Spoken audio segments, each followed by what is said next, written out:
Public ಟೈಮ್ಸ್ಗೆ ಸ್ವಾಗತ.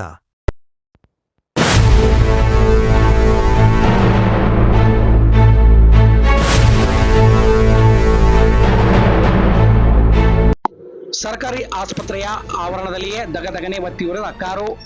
ಬಾಗಲಕೋಟೆ ಜಿಲ್ಲೆಯ ಇಲಕಲದ ಸರ್ಕಾರಿ ಆಸ್ಪತ್ರೆಯ ಆವರಣದಲ್ಲಿ ಮಾರುತಿ ಕಾರೊಂದು ದಗದಗನೆ ಒತ್ತಿ ಉರಿದ ಘಟನೆ ಮಂಗಳವಾರ ಮಧ್ಯಾಹ್ನ 12 ಗಂಟೆ ಸಂದರ್ಭ ನಡೆದಿದೆ. ರೋಗಿಯನ್ನು ಕರೆದುಕೊಂಡು ಬಂದು ಅವರನ್ನು ಆಸ್ಪತ್ರೆಗೆ ಸೇರಿಸಿ ಮರಳಿ ಚಾಲಕ ಕಾರನ್ನು ಚಾಲೂ ಮಾಡಲು ಹೋದಾಗ ಈ ಘಟನೆ ಸಂಭವಿಸಿದೆ. ಬೆಂಕಿ ಹಚ್ಚಿಕೊಂಡು ಕೂಡಲೇ ಚಾಲಕ ಕಾರಿಂದ ಕೆಳಗೆ ಇಳಿದಿದ್ದಾನೆ ಎನ್ನಲಾಗಿದೆ. ಕಾರು ಬೆಂಕಿಗೆ ಆಗುತ್ತಿರುವುದನ್ನು ನೋಡಿದ ಆಸ್ಪತ್ರೆಯ ಸಿಬ್ಬಂದಿ ವರ್ಗದವರು ಬೆಂಕಿಯನ್ನು ನಂದಿಸುವಲ್ಲಿ ಹರಸಾಹಸವನ್ನು ಪಟ್ಟರು.